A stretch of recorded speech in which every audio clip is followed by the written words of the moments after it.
Hey everyone, this is Kieran. Today's exercise is looking at something called a Cuban rotation. Again, I don't know where these things get their names from, but essentially it's an exercise to build up the back of your shoulder, your external rotators, along with some other stabilizing muscles. So if you've had a shoulder injury, then this might be a useful exercise for you. And just in general, if you're trying to build a robust shoulder with some balancing to your total programming, this is a nice accessory exercise to bring in at some point during the year.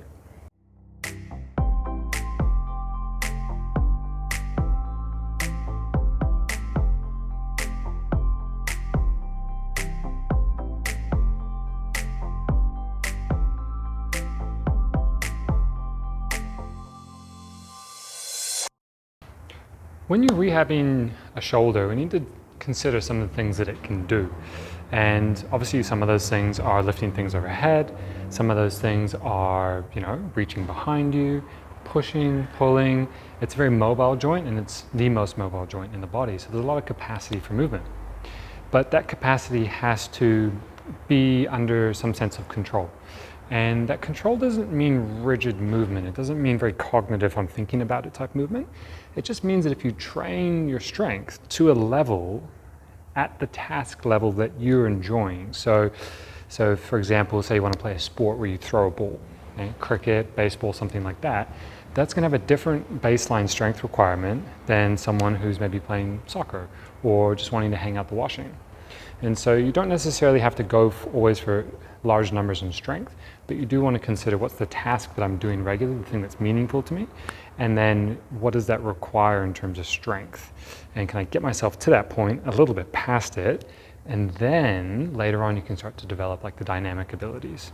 And this exercise in particular is quite useful for developing a deceleration type movement, but it also puts your shoulders in a position, which we'll talk a little bit more at the end, in a position back into here where you're developing more of an inner range strength. And so that just means that these muscles back here are maximally shortened, okay? So standing is typically where I'll start most people, and you can do this seated if standing feels tricky or you feel like there's a lot going on. You want it to feel like you can concentrate a little bit on just the bar movement. First, you'd be working through some other external rotation exercises and building some prerequisite control and strength. I'll link those up here, and then also in the article about how to build these guys up along with some other shoulder muscles. But you want to get a bar. So this one's about 12 kilo.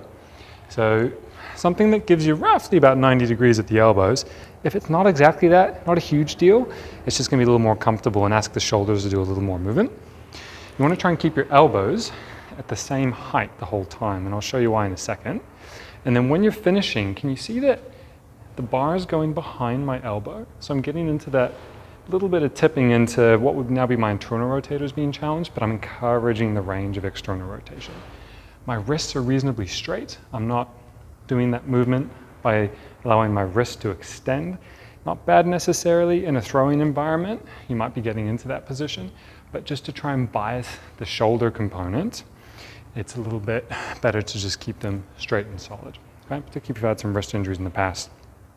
So, why the elbows same height? So that you can encourage the rotation at the shoulder. And so I'm coming down, and I'm trying to actually keep my elbows level. Now you don't necessarily have to go down into here. You could, but if we just want to get the external rotator part of the shoulder and not the shoulder blade component, then you would just come into these types of ranges. And you're just going up and down, and you're trying to encourage that rotation. And it's never going to be perfect, but you can see how I'm pivoting around my arm or my shoulder joint. So it's doing this rotation through here. And what you're going to feel quite quickly is that the back of your shoulder starts to get a little bit challenged. Now, if this kind of weight is too much, then you need to get a dowel, which I'm going to show you now, and pop a little plate on. So that's 2.5 kilos. You do run into a little issue with the forehead getting in the way. Or at your gym, you might have some preset weighted bars, which can be really handy. So you roughly get that 90 degrees-ish, and now you're doing the same thing. And obviously you're running into the forehead scenario, so you might not be able to go as far, but at least you're working into those ranges where the shoulder external rotators will still get challenged, okay? So just an option.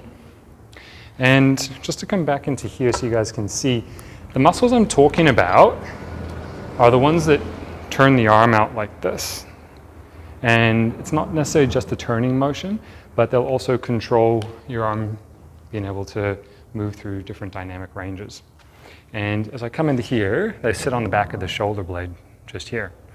Now there's another external rotation exercise which I recommend. It's more side lying, but it puts you more into this position where you have to do external rotation here. And what you can see is it lengthens the back of the shoulder. It pulls the shoulder blade into protraction, which means the shoulder retractors can't help as much to help keep the shoulder blade in a sort of, not stable, but just an anchored position, because the next thing along the chain is those external rotators. And I'll bring up an image here so you can see that.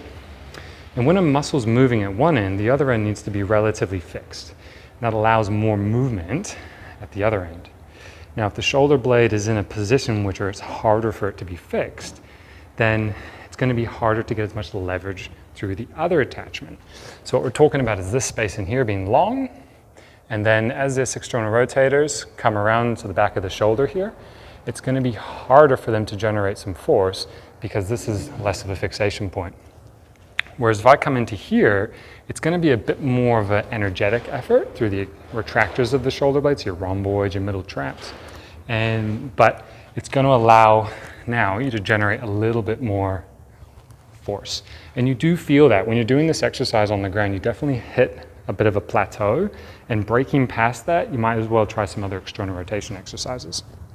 So coming back into here, doing this movement, you're looking, 10 reps is pretty good. If you can do 4 sets of 10, you can start adding some weight. You might do this once or twice a week. You have to really just play around with the frequency where you notice that the weight's going up week to week. And if it's not going up, then you might actually have to add in a second day or reduce a day. And that's just because everyone's dosage is going to be a little bit different based on other stressors going on, whether it's life stressors or the structure of the rest of your workout and how fatigued these guys are. So thinking about where to place it in a program, if you place it towards the end of your workout session, you're going to be more fatigued. And so the perception of actually putting force out won't quite be what you think it is. And the strength stimulus will still be there because it's going to be effortful, but you might get more of a hypertrophy stimulus. So if you really want to get numbers up and more strength out of it, then you have to put it a little bit sooner in your program that day. And then that way you'll be a little less fatigued and you can get a bit more out of it. Program it for about 6 weeks and then look to change it up to a different external rotation exercise. So you're getting a different stimulus through the same muscle group, same but different. And yeah, really great exercise. Very useful part of training external rotation. You do see it with cable stuff with one-handed, but that fixed bar is really nice because the fixed bar makes the shoulders have to be flexible. They can't move the bar.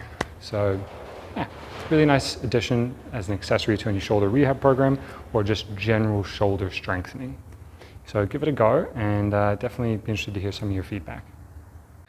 If you like this video, then please hit like below. Otherwise, to check out more of our content in the future, you can subscribe to our channel by clicking our logo over here. And to check out our latest video, click up here.